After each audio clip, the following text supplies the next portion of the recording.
Warriors and Valkyries, take a hot bath in the blood of your enemies. Enjoy a lovely cup of tea brewed in the skulls of your detractors, and enjoy a quiet symphony composed of the lamentations of those who opposed you. Because it's time to talk Tull to me.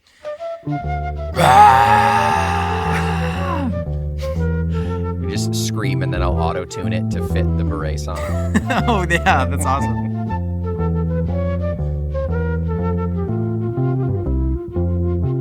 Welcome back. I am Omen Sade. And I am Nick McGill. And this is Talk Tull to Me, a vengeance-fueled rampage through the smoking battlefield, which is the history of prog rock. Every enemy battalion an album, every dispatched soldier a song. Nick and I, swords ablaze, will trudge onward and onward until we are covered from head to toe with the dreadful awful that is the music of Jethro Tull. I will be waiting with a tarp, a hot towel, and a bottle of Yoo-Hoo, and we'll get through this. I think I've got some roots to branches in my hair.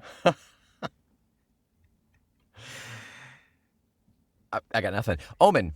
Yes, Nick. This week, before we dive into the actual song itself, okay, which is... The song to which we are listening this week is Only Solitaire off the B-side of Warchild. The name would have sufficed. Before we get into that track, we are going to get into some reviews. Not reviews of Talk Tull to Me, because we know those are all just beaming. That's right. What are we going to review, or what are we going to hear reviewed this week, Omen? Well, Nick, as promised, we are going to be bringing our traditional fare to the feast that we have laid out today, which is the Rolling Stones review for this album. That's right. And we were saving it for this episode in particular because this song is so interwoven with reviews and with critics, which we'll get into. So we will get into the Rolling Stones review for this album. Are you ready, Nick? Oh, I'm so very ready. December 9th, 1974, 5 a.m. Eastern Standard Time. Oh, an hour later than usual. You know, the 70s, man. Everybody was just free Just love. Tired? Got my fringe stuck in the door. Warchild, review by Jim Miller. Oh, this wasn't the last one, right? This one's completely new.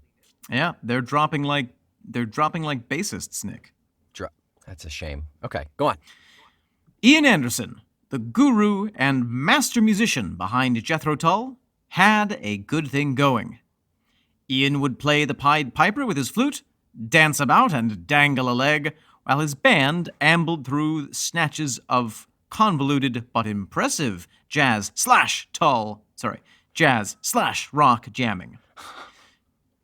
Jethro Tull, which had begun life modestly as a group specializing in fluted pop with some classical pizzazz, became instead a didactic warhorse, a vehicle for Ian's obtuse sermons, a launching pad for ambitious messes of noodling like last year's A Passion Play. Such stuff didn't sell well. Even avid fans found A Passion Play boring. To recoup his losses, Anderson has now returned with Warchild, an LP of relatively brief songs, some of them within the 4-minute mark. Is that the one sentence you can find that's positive out of pretty much, yeah. Each handcrafted track comes chock full of schmaltz, strings, tutti frutti sound effects, and flute toots to boot, not to mention Anderson's warbling lyricism. British audiences have long had the good taste to avoid such pablum. Hopefully, American listeners, hipped by a passion play, will follow suit. Remember, Tull rhymes with dull. That line is just as pablum as anything Tull has written, first of all. Yes, it's the pablum calling the pablum poo, isn't it? That was terrible. That's the review, Nick. That's it. That's all we have from Jim Miller. It was pleasantly banal.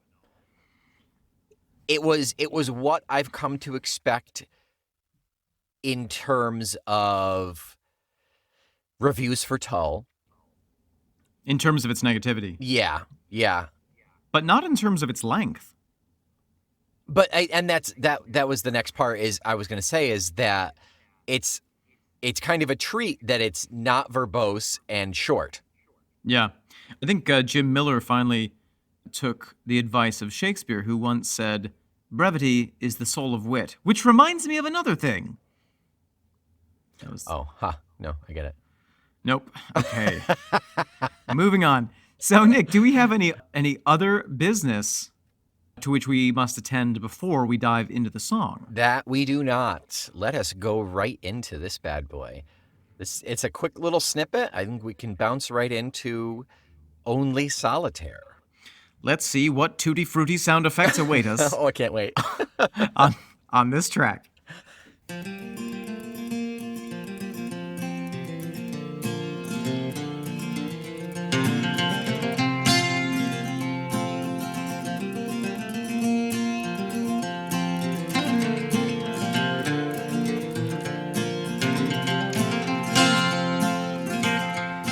Well, Nick, there we have it. There is that little tidbit right there. I didn't hear any tutti frutti sound effects. I heard predominantly acoustic guitar. Yeah, no flute even. Nope, no flute. No flute toots to boot. No. So, Nick, this is one of those Jethro Tull songs which is apparently just Ian Anderson. Yeah, I think you might be right there.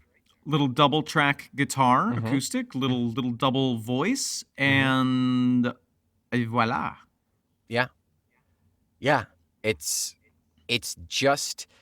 very reminiscent of Aqualung. The couple of acoustic ditties from Aqualung.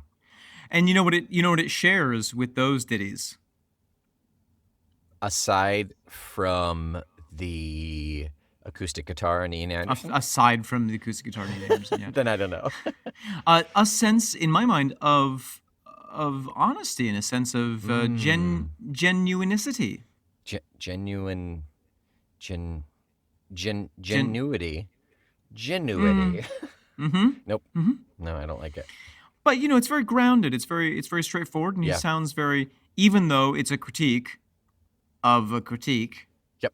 It's a counter critique. It's very heartfelt. It is. It's a lot of. It's a boiled down version of what we've been saying. I think a lot on this album thus far is that it feels more genuine. It feels more simplified, and there's more emotion behind it. And usually it is the character of it's not a character. It's Ian singing and not a character that Ian is in the guise of. And I think right, totally. Seeing that consistently makes it more. Make it kind of like it builds up. It adds up. If we see him genuine in 4 songs in a row, I think it means something more than first I'm Aqualung and then I'm Cross-Eyed Mary and then I'm whatever. Right. And I think what's so fascinating about this is that he seems to be not only not performing a character, he seems to be standing outside of the character that he performs. Yeah. And looking in at it, which is really great. I mean, I feel like so few.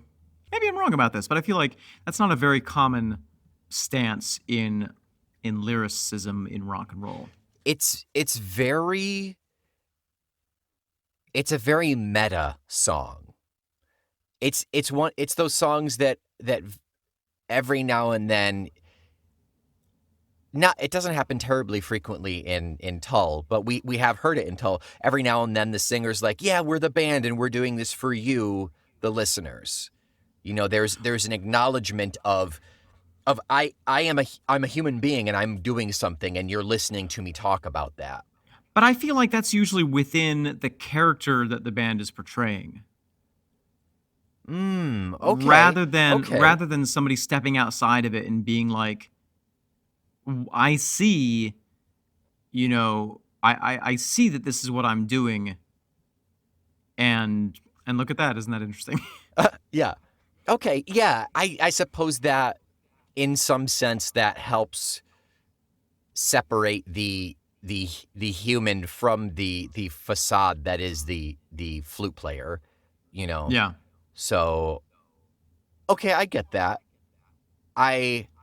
Flute Facade is actually the name of my first autobiography. Your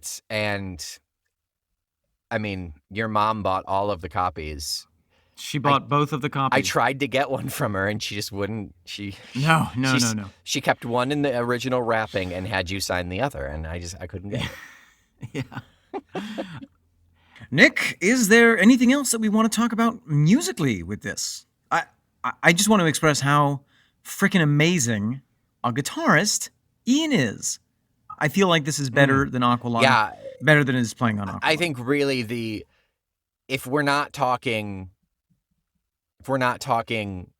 acoustic guitar for this, I don't know what we would talk about, because it's that's all there is musically, but two, like, it's just really beautiful. It's really genuinely beautiful. There's a lot more flourish there. There's a lot more flower there. There's more substance than what we've heard in his previous acoustic tracks.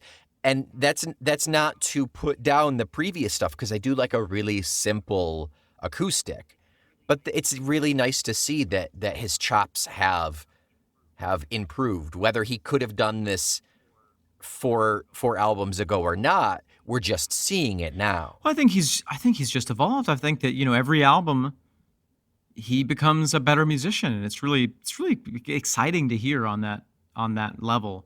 Mm-hmm. I listened actually to this song twice before, once just now and once before we started recording. And after I listened to it the first time, I was like, oh yeah, and that part where the strings come in. Because it has that sense of like that ebb and flow and that richness to it that he manages to do with just probably 2 guitar tracks. It's really cool. Yeah.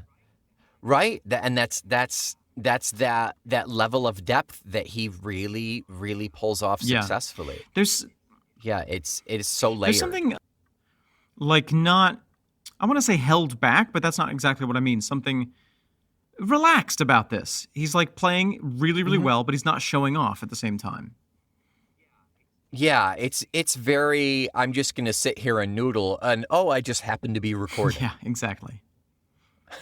I didn't know this Holiday Inn in Idaho had a recording studio in it. How fortunate. Oh, you're here listening? Oh, I didn't know. Maybe I'll go down to the Motel 8 bar. Have an orange juice. Bad idea. An orange juice. Oddly specific. So lyrically, we've only got a handful of lines in comparison to what we're accustomed to. And it's all, while delivered in this sweet, almost saccharine package, it is very biting. Right. It's very bitter. So I think that even the most soft-skulled Tullite amongst us, which it's my turn to be this week, would easily jump to the conclusion that it is a song in response to some critique or review that Jethro Tull received. Yes. And they would be right. And even even if you didn't get it from the rest of the song, I think that the line, the critics falling over to tell themselves he's boring, The critics falling over to tell themselves he's boring and really not an awful lot of fun. Really delivers it. Yeah. Right, and that's only the third line. You know, that's Right. There's not Right, exactly. There's not a lot of preamble here. No. No, he's basically saying, this is what all the critics have said. Yeah. Oh yeah. Yeah, it's some of it I imagine is fact that he had seen it and heard it and read it before, and some of it's probably like taken to the extreme of what else can they say about me? Oh, you're going to hear this next. You know what it reminds me of, Nick? What's that? Your friend and mine, Taylor Swift. Yep. Yeah. Yeah.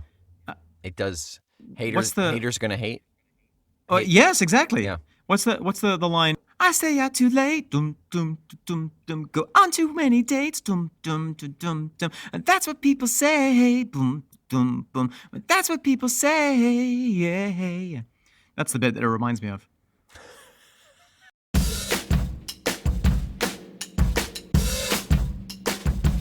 I stay out too late. Got nothing in my brain. That's what people say. That's what people say. I go on too many dates, but I can't make them stay. At least that's what people say. That's what people say. But I keep cruising. Can't stop, won't stop moving. It's like I got this music in my mind saying it's gonna be alright. 'Cause the player's gonna play, play, play, play, play. And the haters gonna hate, hate, hate, hate, hate, baby. I'm just gonna shake, shake, shake, shake, shake. Shake it off, shake it off. I wonder if she got the idea from Warchild. I can only you think that logically attribute that. Taylor Swift has like a dank wine cellar full of Jethro Tull LPs. I hope it's not dank. They will not survive well down there. Now, Nick, you know full well that I don't mean dank in the traditional usage of the word. I mean like dank, like good, Like rich, like dope. like dope. Yeah. Then yes, that she probably has a Tull room because Tune in to our other podcast, Negotiate Neologisms to Me, where we discuss all of the trending talk from the past week. I think we should end it there with Taylor Swift and Yeah. carry on to the rest of the song. Oh, yes. So here we have, I mean, let's pull out some of the specific lines that are sort of interesting and that refer to things that we know about. Court jesting, never resting. Court jesting, never resting. He dresses a court jester, doesn't he? Yes, yeah. We've discussed that in the past. The pumpkin pants, the puffy shoulders, the codpiece, etc. That was Oh, the codpiece, yes. that was probably right around now, wasn't it? He Absolutely. He got out of the trench coat phase probably right around Aqualung. Yeah, I think so. Then went into probably album-specific get-ups for Thick as a Brick and Passion Play, I'm assuming. Some sort of theme there. Yeah. And this is where we start to see that crazy get-up. In fact, I believe on the back of the vinyl is him in like one of his big cod pieces. He's holding like a giant staff with an eagle on top. Oh my gosh. I think that's on the back of that. Yeah. That's awesome. Yeah, and then and of course it goes on into minstrel and songs from the wood and what have you. But yeah, so court jesting, his jumping in the air. Yes. His lame brain and his jumping in the air. He was very active. He was very, very active with the flute while playing the flute and not. Like he bounced all over the stage. And even when we saw him in concert, he tried to be. It was like, Yeah. okay, yeah, Grandpa, go fetch that balloon. The spirit was willing, but Yeah. the flesh was The flesh unable. the flesh had been on the road for a lot of years there. And so many years. probably the ligaments were a little sore. Yeah. You know, my favorite line of all this. Is it the one about venereal disease? Yes! How did you know? I mean, Nick? just You know me brings it so back well. home, I guess. I don't know. Yep. Well, who the hell can he be when he's never had VD and he doesn't even sit on toilet seats? Well, who the hell can he be when he's never had VD and he doesn't even sit on toilet seats?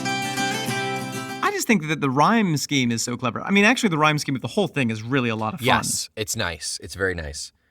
But that one always stood out to me. And it reminds me, you know, it reminds me of a song that we haven't gotten to yet, Too Old to Rock and Roll. Mm-hmm. The old rocker wore his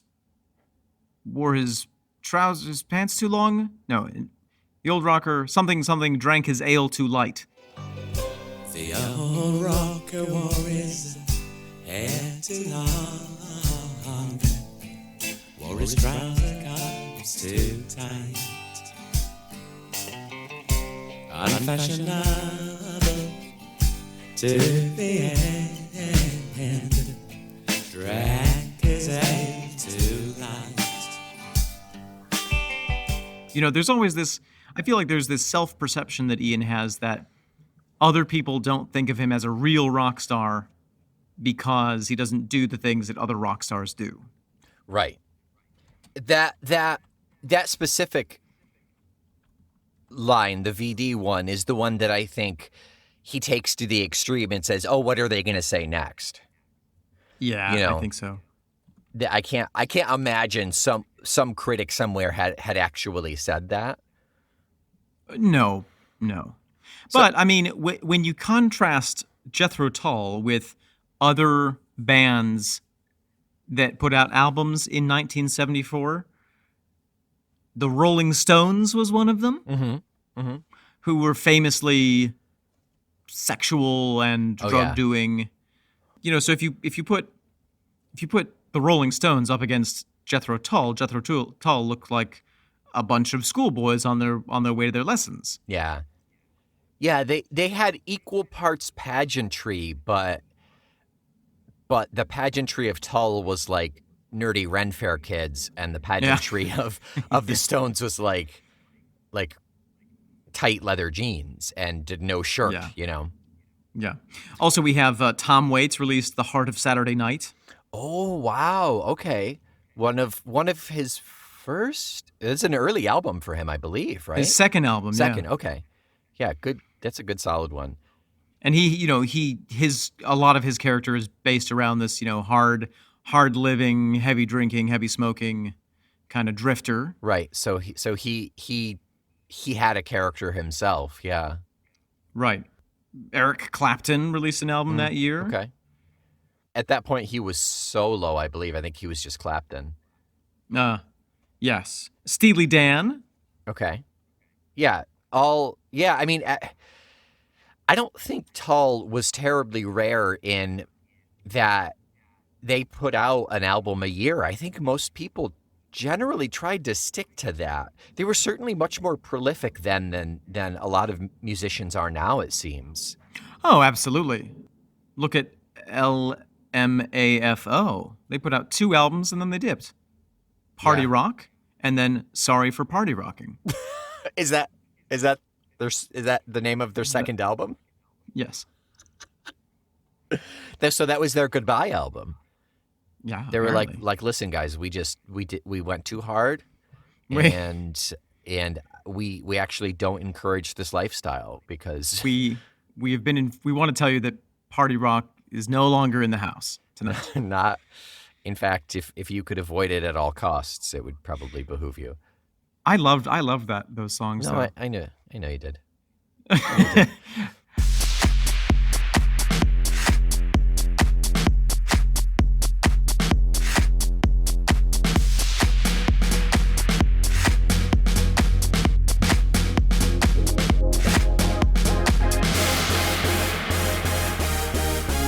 Party rock! Yeah. Woo! Let's go. is in the house tonight. Everybody just have a good time. Yeah. And we gon' make you lose your mind. Everybody just have a good time. Clap. Party rock is in the house tonight. Oh, Everybody just have a good I time. can feel this And we tonight. gon' make you lose your mind. Yeah. We just wanna see you. Sorry for party rocking. So, Nick, let's talk about one more lyric from Only Solitaire. Yes. And it's the final couple. Yes, I think if we talk about anything about this song in relation to the critics, it's this one. It has to be. Yes. And so it must be all a game of chess he's playing. But you're wrong, Steve. You see, it's only solitaire. And so it must be all a game of chess he's playing. But you're wrong, Steve. You see, it's only solitaire. Now, before we get into who Steve is, let's break down the distinction between chess and solitaire. What do you make of that, Nick? Well, I just let's point out that the "But you're wrong, Steve. You see, it's only solitaire" is spoken by Ian. Yeah, absolutely, yes. It's not sung lyrically. It is spoken directly by Yep. Ian. So chess, there is strategy to chess. There is, I would say, a certain level of pageantry to chess. You are interacting with someone. You are feeding off of someone. There is a conflict Right. in some sense. Yeah. As much as you're playing the pieces, you're really playing your opponent. Yeah. Of any game, chess is like up there on that list. Yeah. Right. And solitaire is a single person game. What you do to pass the time, you could probably be asleep and play it. Like it's not intellectually stimulating. It is simplistic. Yeah, it's really just sorting things by number. It's Yeah. like it's organizing for cards. Yeah. So, Nick, is Ian saying that that while his critics think that they are kind of battling him, that in fact they're not even sitting at the same table? I guess, is he saying that I initially took it to mean that what Tull is doing, what Ian is doing, is solitaire. But now that I think about it, I think he's saying what the critics are doing is solitaire. They're the ones playing that's solitaire. interesting. It's substanceless. It has no point. There's no connection. I think that's more of a jab than him saying I'm playing solitaire, because I don't think Tull's playing solitaire. Tull is creating music for the people who love Tull, and that's not a one-sided thing. I think, I agree with your assessment from like an emotional level, but it's just the grammar that trips me up, because the critic says, and so it must be all a game of chess is played. But you're wrong, Steve, it's only solitaire. So I feel like he as the critic voice is saying Jethro Tull is playing this, or Ian is playing this incredible chess game, and Ian says, no, it's not chess, it's solitaire. Yeah, but I think it can be implied that no, we're not playing chess. The only game being played is solitaire. So it's not, no, we're not playing chess, we're playing solitaire. The only game that here is solitaire, and guess who's doing it? Interesting. Yeah. Now, it does also, especially with the fact that with the instrumentation and crew on this song, it kind of does feed into a theme that we've talked about before, that Ian, is the loneliest man alive. Yeah, I forgot about that. And that does not help my side of the argument that he's the only one playing this song. Which is hilarious. It's interesting. I mean, I just find the distinction between those two games really, really delightful. And I think it's hard to put our finger on exactly, word for word what it means, but I think that we know what it means emotionally. And I think I don't hate the idea that it could be somewhat open to interpretation. Yeah. You know, it could maybe go either way. To me, Ian saying, "Oh no, we're not playing chess, we're playing solitaire." That's not a shot at Rolling Stone saying, "Oh yeah," or Steve. It's not a shot at Steve saying, "Oh no, we're playing solitaire." That sounds like, wouldn't you rather be playing chess? Like, how are you sticking it to the guy by saying, "Oh, we're actually only playing solitaire"?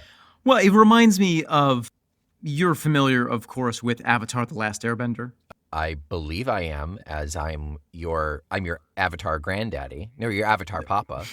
Wow, yes. So you know the episode where Azula takes over bossing Sei, and there's the moment when she and Longfang are facing off, and Longfang is like, well, you know, these royal guards are going to be loyal to me, obviously, and she was like, I don't think that they will be.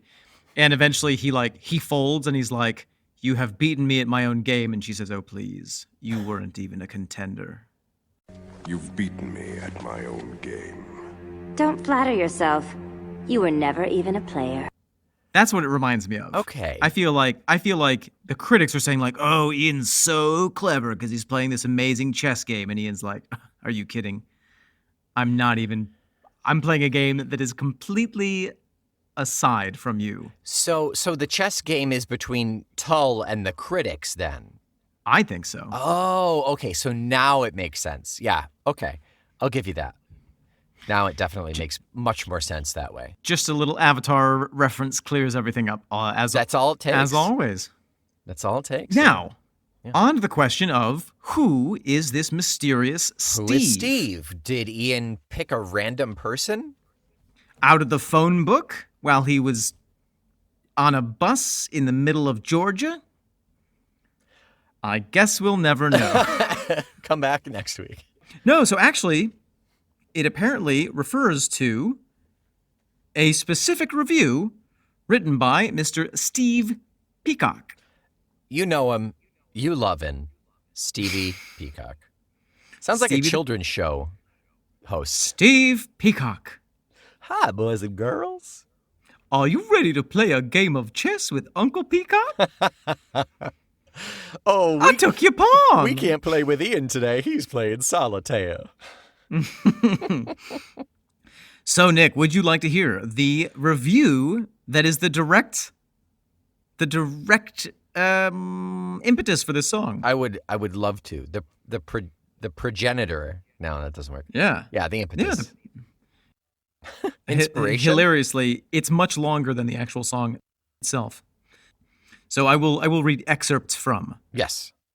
Do we know what inspired this review? It apparently so it was written on March 11th, 1972, which I believe 72. coincides with the touring, and it refers to a live show or several live shows that Mr. Peacock attended, and I think at that time they were touring. Had to have been Thick as a brick. thick, right? Yeah. Yeah, I think so. Or thick mixed. Hang on, let me just see when Thick actually came out. Oh, it was released March 3rd of 72. So he must have been on one of the first concerts. Been at one of the first Thick concerts, yeah. Or maybe it was some of the stuff from... Well, anyway, let's hear the review. Yes. March 11th, 1972. Jethro's Hollow Threat. God. One of the most disillusioning experiences of my musical life occurred when I saw Jethro Tull for the second time. It was 3 weeks after the first time when I'd really enjoyed them a lot. They were musically strong, and Ian Anderson had a fine stage presence, cracking lots of little comments and asides. I took it for a clever, spontaneous performance. Then I saw them again. And everything was exactly the same. Practically every note of the music, bar the goofs, and all the jokes and asides, I can't help feeling that someone who has his ad-libs rehearsed that carefully needs watching a little carefully, and I've been a little wary of Jethro Tull ever since, especially when I found successive albums breaking little new ground, and doing little more than refining down and adjusting slightly a concept stated on the first album. Ian Anderson has borrowed and created his own cliches and stays with them even on the new album. He goes on to talk about some of the band members. I get the feeling that the band is being used as an effects box as sidemen to a central idea that isn't really strong enough to justify its role. I don't want to agree with him, but I don't think he's nearly as out of bounds as like Ben Gerson was.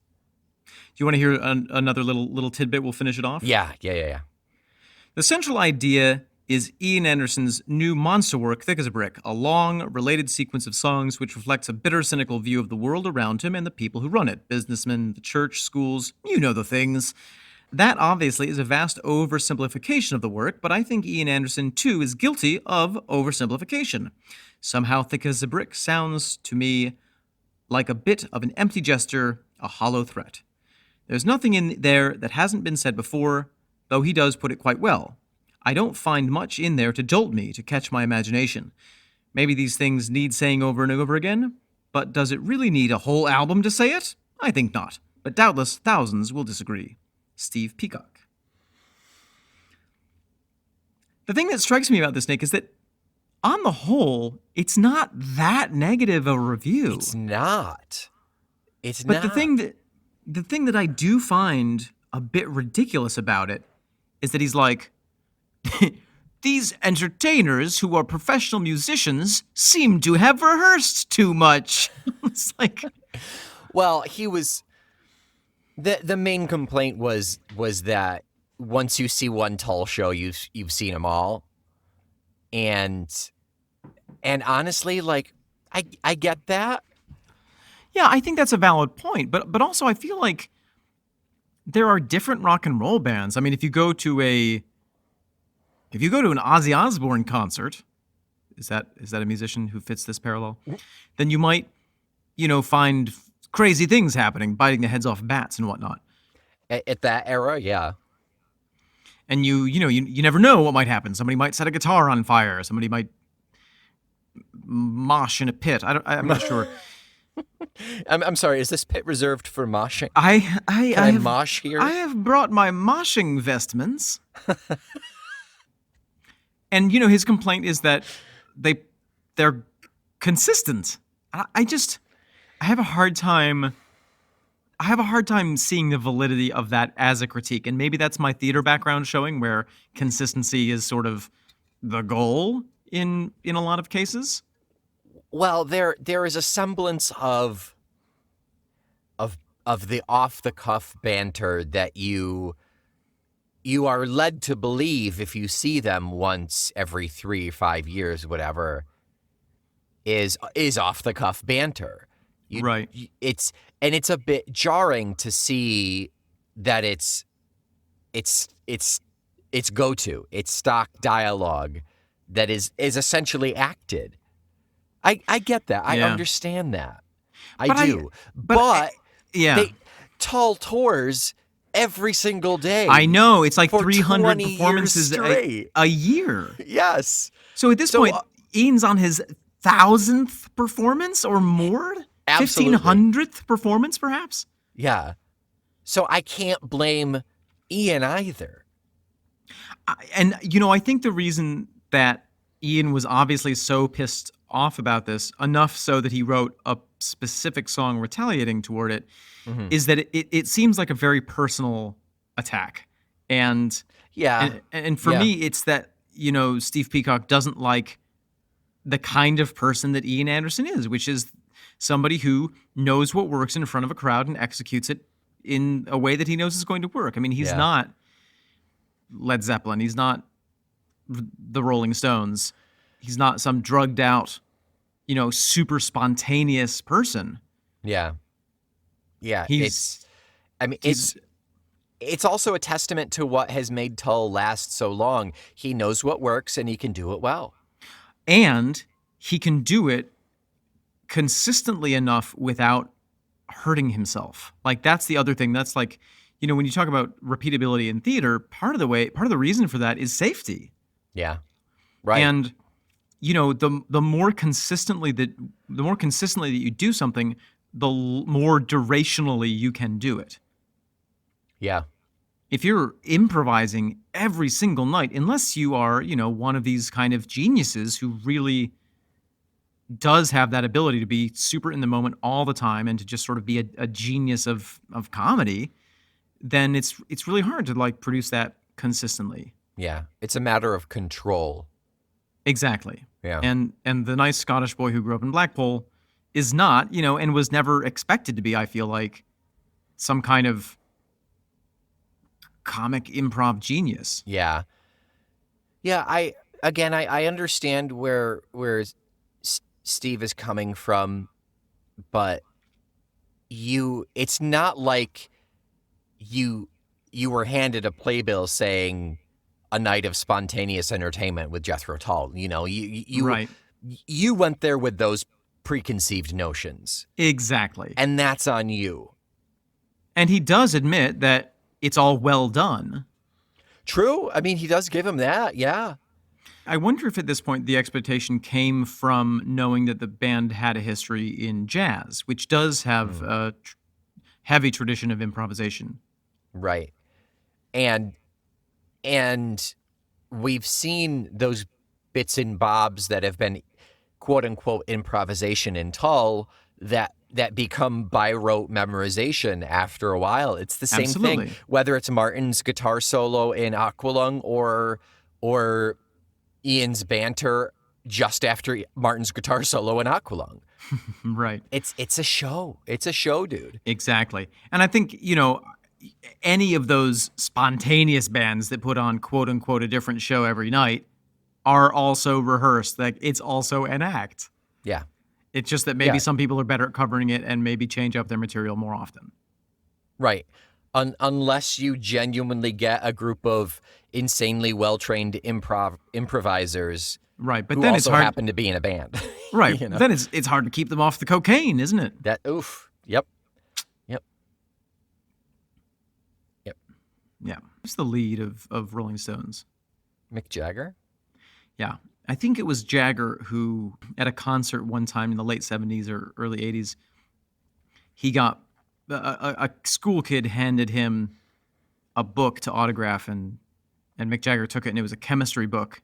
And as he was signing it, he was like, "Oh, chemistry. I used to be a chemistry lab myself." Is that it? That's it, because of the drugs, Nick. Oh, so he's saying he fell into drugs and then got into rock and roll instead of staying into chemistry. No, I think he was just saying like, "Oh yeah, chemistry, haha, drugs." Oh, not whatever. Funny times here. Funny whatever times. Outcome, Mick, not a good one. Good jokes to be had here on Talk Tull to Me. And so it must be all a game of chess he's playing. But you're wrong, Steve. You see, it's only Solitaire. So, what are we talking about next week, Omen? Literally no clue. Let me look at the album. I could tell you. No. Next week, we have the pleasure of talking Tull about The Third Hurrah. Until next week, why don't you stop playing Solitaire on your computer, scoot on over to Apple Podcasts, leave us a rating of 5 stars, and a review that's just north of quality from Steve Peacock's. You know, just a little bit nicer than Stevie's. Ian Anderson may not sit on toilet seats, but if you find that you are, use that time to go over to your podcatcher of choice, leave us a good review, and send us 5 stars. While you do that, we'll be waiting for you. I'm Nick McGill. I am Omen Sade, We are Feckless Momes. and this is Talk Tull to Me.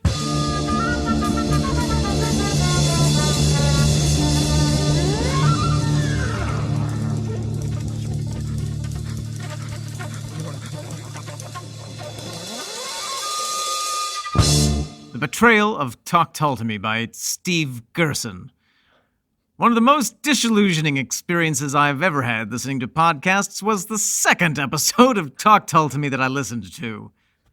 When I first started listening to it, I thought that it was just an editing error or a mistake or something at how bad it was. And then I listened to it again, and then I just realized it was terrible. My main complaint is that I thought they had different hosts every week, but it seems that Omen Said and Nick McGill are the only people who ever talk Tull to Me. I'm not sure who hired them as hosts, but they should probably go back to their other job. If only they had another job. Every episode sounds like blah blah blah Ian is Scottish, blah blah blah Blackpool, blah blah blah I love Martin Lancelot Barr so much I want to marry him. I don't know who signs the paychecks over at the Feckless Moms audio network, but they really should purge their books and get rid of Talk Tull to Me. The most offensive thing about Talk Tull to Me is that it is a proud member of the Feckless Moms audio network.